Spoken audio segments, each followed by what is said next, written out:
Surprise, surprise. What we have here, Shah's extended UP campaign begins on Monday. Flop show, folks, flop show. But what he's trying to do, this Chanakya, is trying to clean up the voters list. So the Samajwadi Party and Akhilesh have to be careful. They're trying to erase all the folks that are going to be voting against them. But this is the bigger surprise, or not a surprise. HC cites Omicron, asks ECPM to consider deferring UP polls. Hey guys, this is the same High Court. Despite all the deaths, despite all the pleas, all the applications, allowed the panchayat elections to go on. So what gives now? What gives now, my lord? What gives now? We've only barely had 300, 400 so far cases. No deaths yet. But the High Court is up, giving the party in power an excuse to go to president's rule. An excuse to remove Yogi and have president's rule for 6 months, and maybe things will improve after that. And very similar thing, folks, is apparently happening in Punjab. There is enough these if you join the dots between this bomb blast in Ludhiana, the sacrilege killings, you're beginning to see a possibility of a president's rule even in Punjab, because there again they are flying on high hopes, and they're not going to get very many seats. And no points for guessing who that governor would be under president's rule, folks. This is the important part. Got to hear Sanjay Sharma tell you like it is, like it is. नमस्कार, मैं हूं संजय शर्मा। आप देख रहे हैं 4 PM news network. Bharatiya Janata party का plan B तैयार है। क्या उत्तर प्रदेश के चुनाव टाले जाएंगे?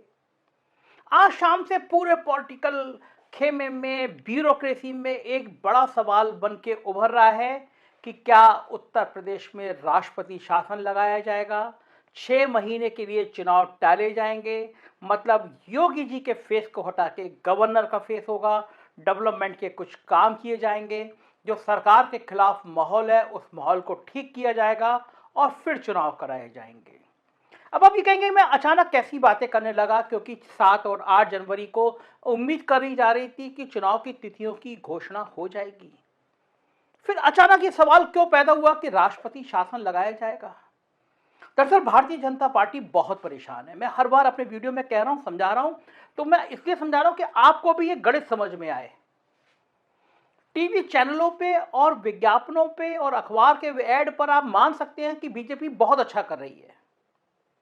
आप देख रहे हैं आजकल, आपने पिछले 5 सालों में इतनी भरपार किसी राज्य में विज्ञापनों की देखी? आपके अगर जो भी अखबार आता है इसके 2-2, 5-5 पेज के विज्ञापन दिए जा रहे हैं। रिकॉर्ड टूट गया है। एक अखबार में एक दिन में 7 विज्ञापन छपे, 7 पेज विज्ञापन छपे, 10-10, 8-8, 10-10 करोड़ के विज्ञापन एक दिन में दे दिए जा रहे हैं। कारण ये कि जनता को किसी तरह समझाओ, किसी तरह रोको, होने जा रहा है। इस बीच में इलाहाबाद हाई कोर्ट ने आज केंद्र को सलाह दी है। केंद्र से कहा गया है, सलाह है, आदेश नहीं है, प्रधानमंत्री जी से और निर्वाचन आयुक्त से हाई कोर्ट के माननीय न्यायाधीश ने सलाह दी है कि जो कोविड के केस बढ़ रहे हैं उनको देखते हुए क्यों ना चुनाव टाल दिए जाएं। तो ये कहा है कि अगर चुनाव नहीं टलते तो जो बड़ी बड़ी रैलियां हो रही हैं इस पर रोक लगा दी जाए, लोग वर्चुअल रैली करें।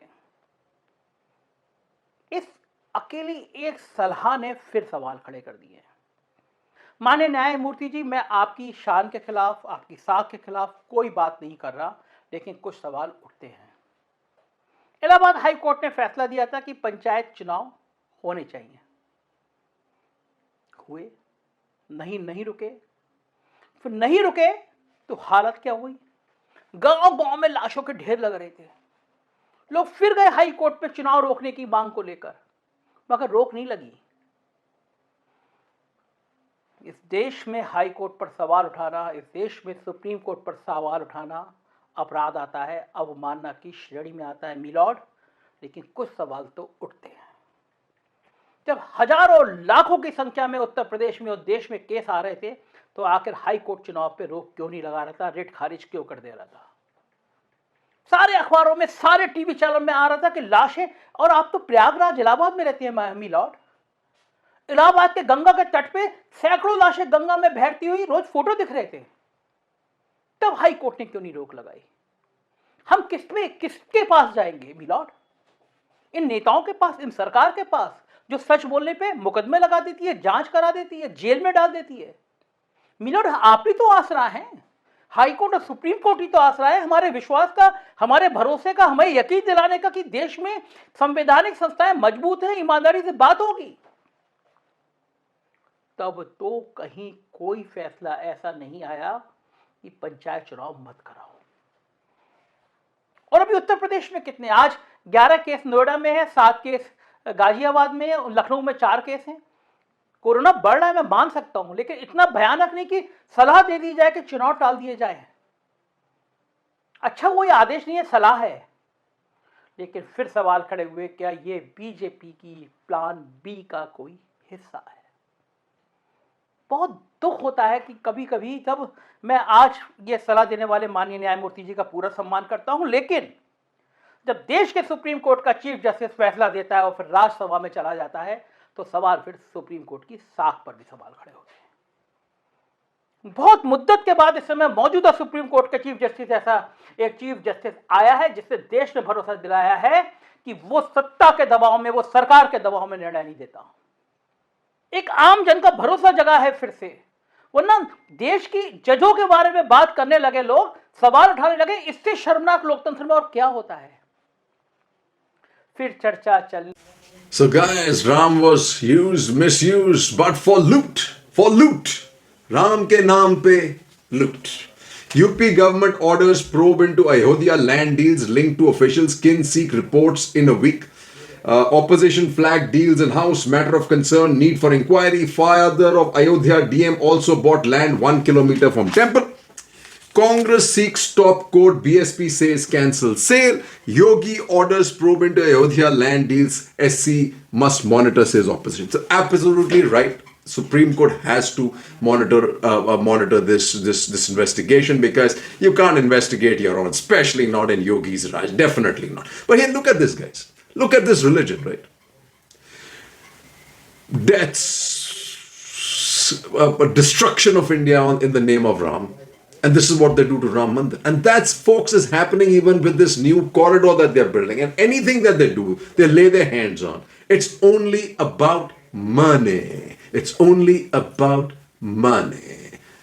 Be careful out there, folks, before you give anything for Ram Mandir or anything else. Because it ain't going where it's supposed to go to. It just ain't. It just ain't. नमस्कार, मैं हूं दीपक शर्मा और आपका मेरे YouTube मंच पर स्वागत है। 2022 का उत्तर प्रदेश का निर्णायक चुनाव, पंडित कह रहे हैं, राजनीतिक पंडित कह रहे हैं कि साहब ये देश का सेमीफाइनल है, 2024 के फाइनल का सेमीफाइनल है। तो इस सेमीफाइनल की कुछ शुरुआती तस्वीर देख लेते हैं।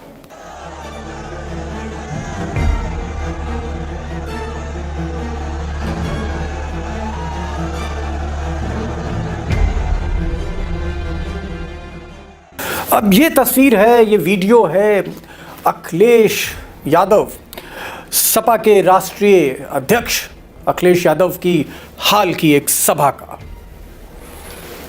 और ये तस्वीर है भाजपा के राष्ट्रीय अध्यक्ष जेपी नड्डा की सभा का उत्तर प्रदेश में।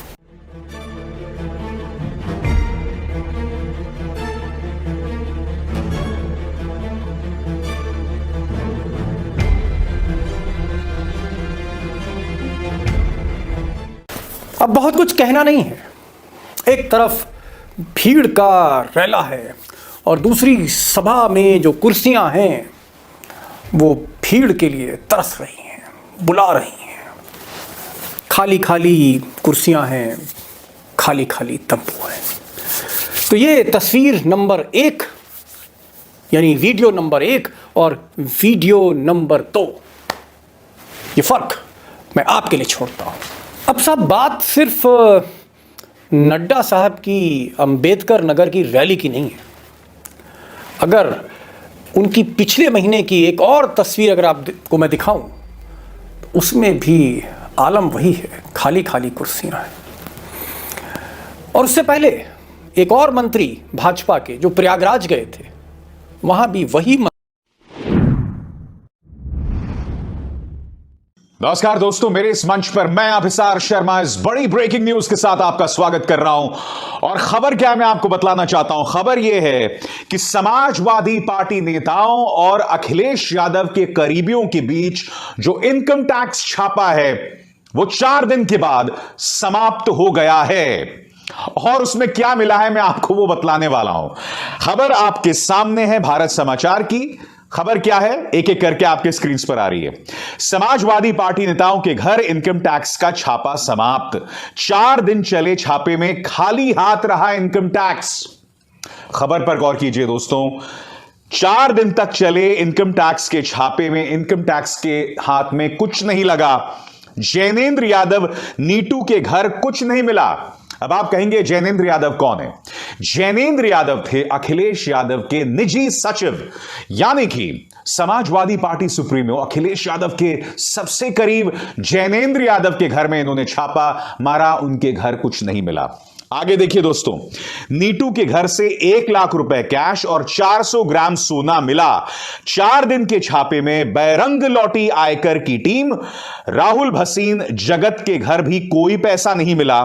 समाजवादी पार्टी के घर पर छापे में बैरंग लौटी आयकर टीम। मैंने Hey guys, when you run up against a problem in elections, especially in a state like UP, who's your go-to person? Who's your go-to person, folks? The cow. You guessed it right. The cow. So what do we have here? Assam to seize assets of illegal cattle traders, causing a lot of problem in the northeast because they're all beef eaters. Cow revered as it provides livelihood to millions, says PM. Talking about cow dung has been made a matter of sin by some people. For us, it is mother. Cow a sin for some, but sacred for us, says PM Modi. We revere cow as mother, says PM, launches UP dairy plant. Well, let's ask all the farmers in Bundelkhand and all across Uttar Pradesh, where all these feral cows are roaming and destroying their lands. They just do not like the cow. It's of no use to them. Now, is cow your mother? Is cow my mother? Absolutely not. My mother is sitting at home, thank God she's alive, got through COVID, no thanks to the government. Similarly, my other is Bharat Mata. After that, any other matas? Absolutely not. Absolutely not. Maybe that's, I guess it's mother for him because that's, you know how he treats his mother, just for photo ops, right? Only photo ops. So basically, I guess Gau is his mother.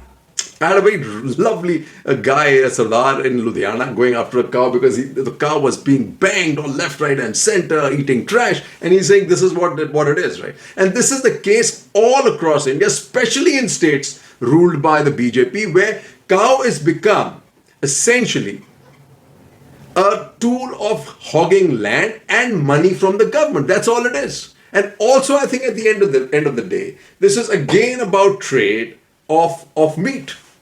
This was one of the few things that was in the hands of apparently in the hands of the minority community. They're just trying to take it away from them, right? Take it away from them, right? So what do you have here? Then you know what really is up, right? You really do, right? Dalit cook fired from school files police complaint. FIR over hate speech at event in Haridwar, and FIR over hate speeches at Haridwar religious meet. I saw those guys, man. It's amazing. And especially in Uttarakhand where there are really not that many Muslims. What is this all about? What is this all about? And here you have Hisar. Kin of lynched Dalit man refuses to cremate body. So Dalits are treated, worse than cows. It's unbelievable. It's really unbelievable. And then you have the guts, this Mr. Yogi say, people have made them un-up yogi on rival. UP has improved due to government's honesty, says Kant. This is Amitabh Kant. He's another. He's a snake oil salesman, folks. He'll sell you land in the swamps of Florida. Amitabh Kant will, folks. Amitabh Kant will. Jai Hind. And beware, folks, what you're seeing in the news is just not reality. So you're on your own there, folks. Jai Hind.